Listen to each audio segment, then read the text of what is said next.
के साथ लेंगे स्टॉक्स ऑफ द डे में।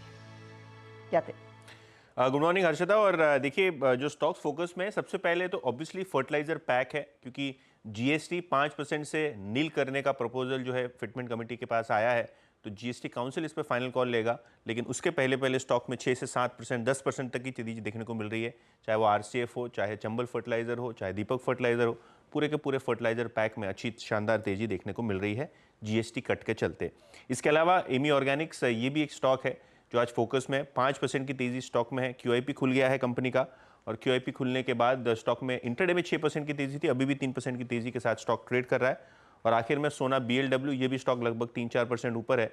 इनके पास पीएलआई सर्टिफिकेशन हाथ लगा, यानी जो पीएलआई स्कीम थी उसकी औपचारिक पेपर वर्क कंप्लीट करके यहाँ आपको कारोबार होता हुआ दिखाई पड़ रहा है। ऑटो पीएलआई के जरिए प्रोडक्शन इंसेंटिव्स इसको मिलने वाले हैं, और 2-2.25% के साथ यहाँ तेजी बनी हुई है। तो ये कुछ interesting. Okay okay okay okay आपके स्क्रीन पे ये स्टॉक्स हैं। यतिन, बहुत बहुत शुक्रिया आपका, और ये सारे स्टॉक्स स्क्रीन पे उल्लेख करने के लिए। आज के stocks of the day. Meanwhile Nifty bank almost अभी अभी करीब 50,997 का हाई लगा के आया, यानी ऑलमोस्ट 51,000 की ट्रेजेक्टरी को टेस्ट कर दिया। With contribution of I think state bank of India, 3 जून को इसने एक हाई क्रिएट किया था 51,131 का, ऑलमोस्ट उस हाईएस्ट लेवल को स्ट्राइक करने की तैयारी करता हुआ। आज का सबसे बेहतरीन सेगमेंट स्पेस और आई थिंक क्लस्टर है बैंक्स। फार्मा सारा का सारा शूट अप कर चुका है। आपकी स्क्रीन पे अभी अभी बात हुई थी कुछ देर पहले टोरेंट की, सन फार्मा की, और उसके बाद दिवीज लैब की। पूरा का पूरा स्पेस इस वक्त इजेक्ट करता हुआ लोअर ट्रेजेक्टरी से डी हाई पर आकर ट्रेड कर रहा है। और एक बार मैं एक चार्ट चेक लेना चाहूँगा लॉरस लैब का भी। प्लीज़ एक बार लॉरस लैब रखिएगा। पॉसिबली आई थिंक ये आखिरी स्टॉक होगा इस सेगमेंट का।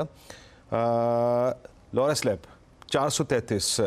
आशीष बहती जी, आपका टेक इस स्टॉक पे? पूरा फार्मा मूव देता हुआ अच्छा।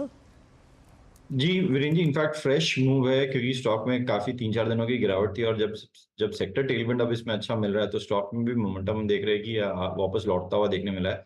20 डेमा के नीचे ट्रेड कर रहा है, और इसलिए एक risk reward point of view से भी काफी फेवरेबल बना हुआ है। तो 428 का एक स्टॉप लॉस लगाकर इन जोन पे खरीदारी की सलाह रहेगी। जो टारगेट इसमें आते हुए देखने मिल रहे हैं, वो 445 के टारगेट्स इसमें देखने मिल सकते हैं।